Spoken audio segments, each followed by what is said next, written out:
Добрый день, уважаемые коллеги, родители.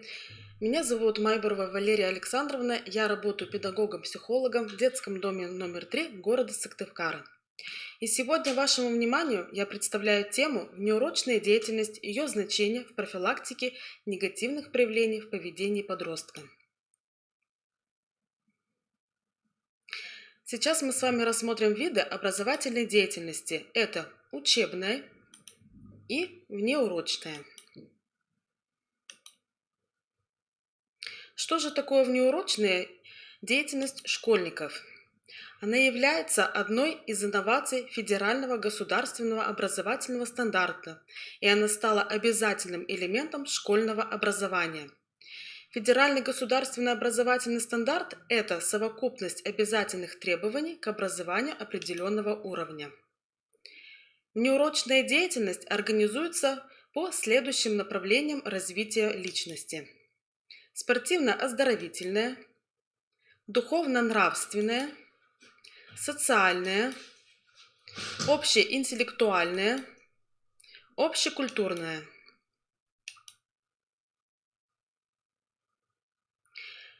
Задачи внеурочной деятельности. Первое– это организация общественно полезной и досуговой деятельности учащихся в тесном взаимодействии с социумом.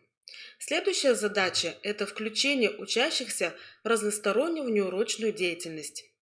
Третье– организация занятости учащихся в свободное от учебы время. Четвертое– развитие навыков организации и осуществления сотрудничества с педагогами, со сверстниками, с родителями, со старшими детьми в решении общих проблем. И еще одна задача– это развитие позитивного отношения к базовым общественным ценностям, такими как человек, семья, отечество, природа, мир, знания, труд, культура, для формирования здорового образа жизни. Сейчас мы с вами рассмотрим формы организации внеучебной деятельности.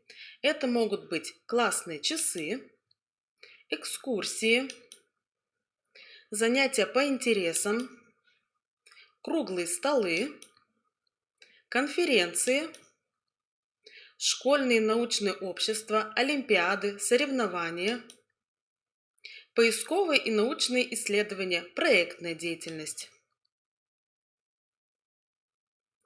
Действительно ли внеурочная деятельность теперь обязательна для всех? Урочная деятельность позволяет формировать основные знания, умения и навыки школьника. Внеурочная деятельность дополняет и развивает приобретаемые школьниками знания и умения. При этом родители, законные представители, вправе вместе со школой определить количество занятий в неделю с учетом посещения ребенком кружков, секций и в целом организации второй половины дня. Обязательным для посещения являются только те занятия, которые предусмотрены образовательной программой и учебным планом. Учебный план вы можете найти на официальных сайтах школ. Внеурочная деятельность является важной частью образования ребенка, развивает его знания и умения. Следует не отказываться от таких занятий, а выбрать то их количество, которое будет наиболее удобным для школьника и принесет ему наибольшую пользу. Сколько дополнительных занятий, кружков, секций может посещать ребенок? Выбор внеурочных занятий, предлагаемых школой, и их количество осуществляет родитель, законный представитель. Психологи рекомендуют не более 2-3 занятий в неделю сверх общей программы обучения. Важно помнить, что по санитарным нормам установлено максимальное количество часов, отведенное на внеурочные занятия. Например, максимально допустимый недельный объем внеурочной деятельности, независимо от продолжительности учебной недели, может составлять не более 10 академических часов. Академический час длится как урок 45 минут, но сейчас уроки в школах уменьшены до 35 минут. Продолжительность внеурочных занятий не может превышать 50 минут в день для учащихся первых-вторых классов и 90 минут для остальных классов. При этом неурочные занятия могут проводиться как в учебное время, в период каникул, выходных и нерабочих праздничных дней. Дополнительные самостоятельные занятия ребенка в спортивных секциях, музыкальных школах с репетиторами могут замещать неурочные занятия, исходя из внутренних положений школы о внеурочных занятиях. В данном случае необходимо обратиться к директору школы с соответствующим заявлением. Организационная модель реализации внеурочной деятельности. Администрация школ должна предоставлять родителям, законным представителям учащихся список конкретных форм и видов неурочной деятельности на следующий учебный год. Это может быть как посредством электронного образования на официальном сайте школы, или также можно узнать информацию через классного руководителя, где вы также можете ознакомиться с утверждением программ неурочной деятельности и расписанием.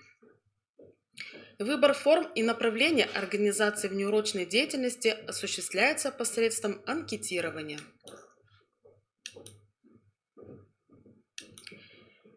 Немного хочу рассказать про российское движение школьников. Что это такое?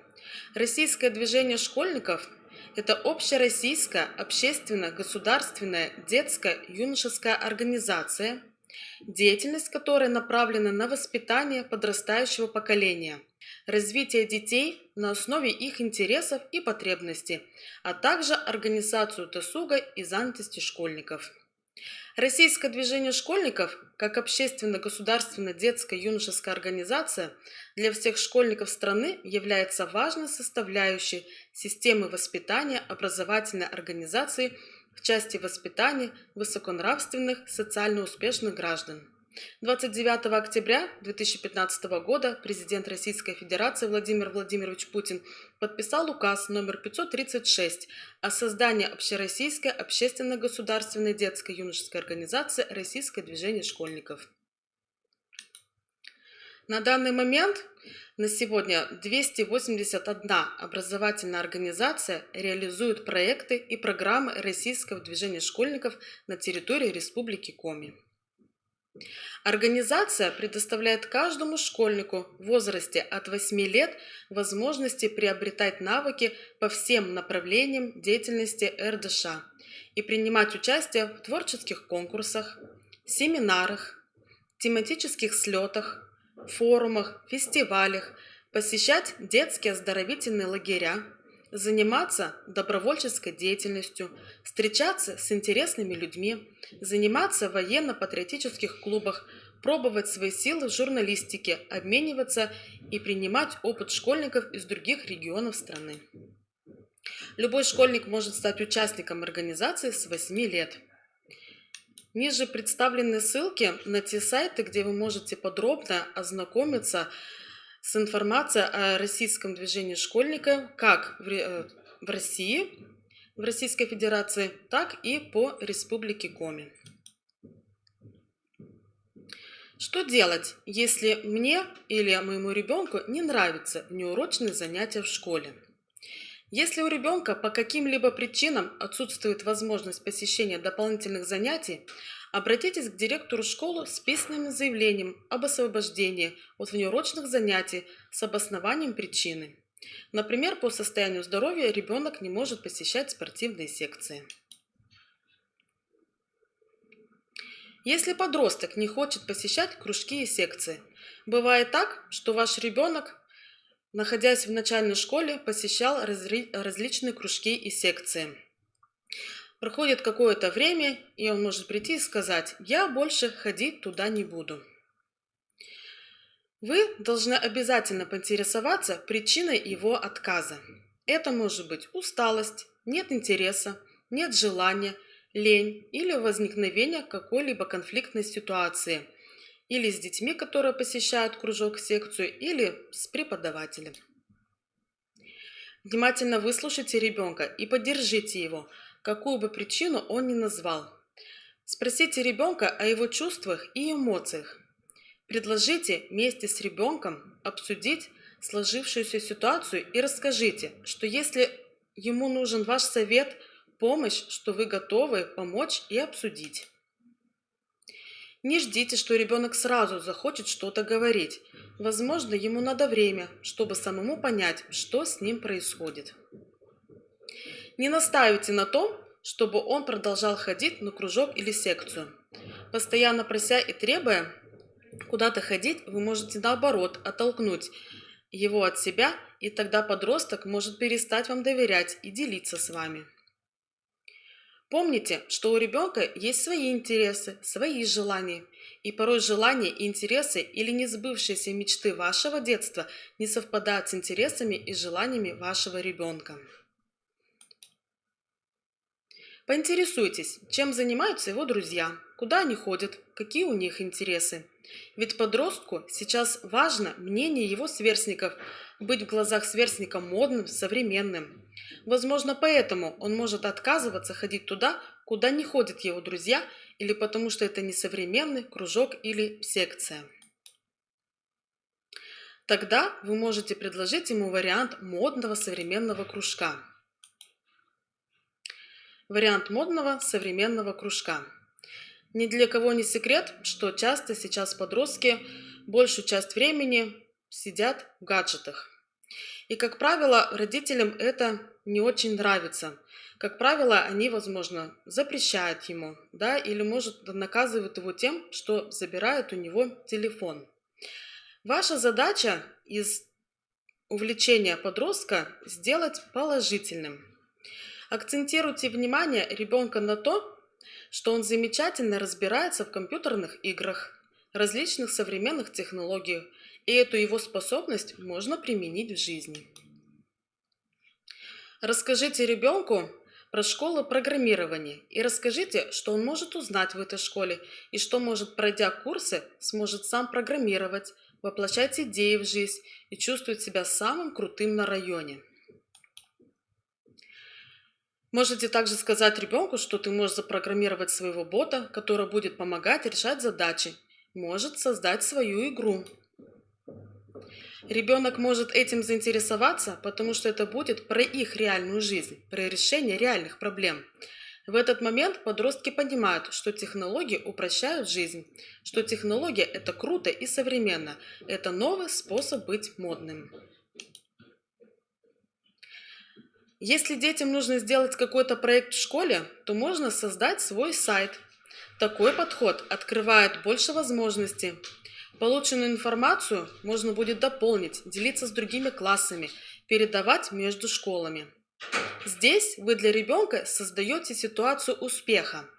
Таким образом повышаете его самооценку и значимость в глазах сверстников и более старших детей. Если сейчас ваш ребенок стоит уже на пути выбора профессии, то школы программирования ему тоже могут отлично помочь.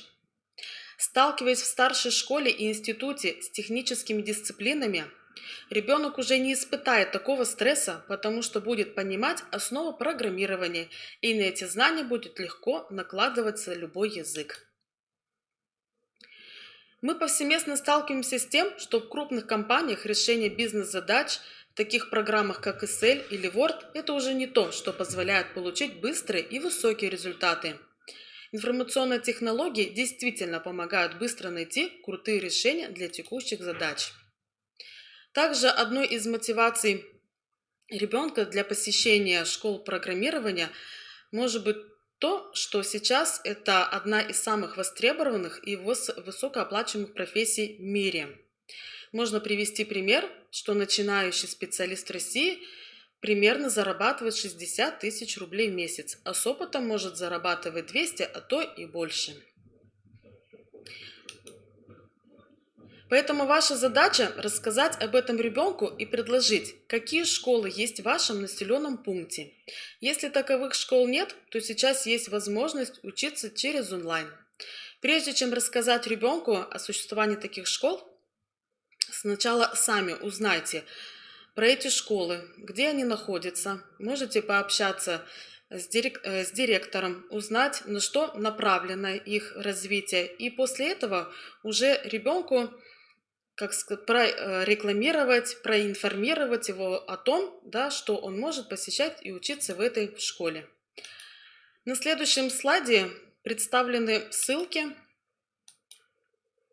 некоторых школ программирования, которые находятся в Республике Коми, в таких городах, как Печора, Усинск, Воркута, Сыктывкар, Ухта.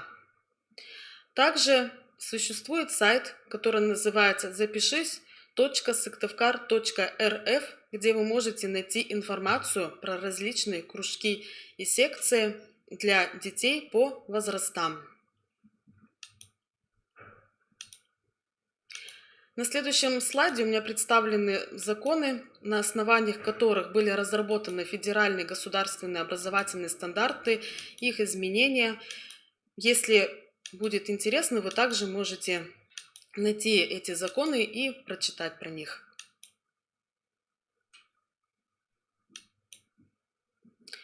На сегодня у меня все.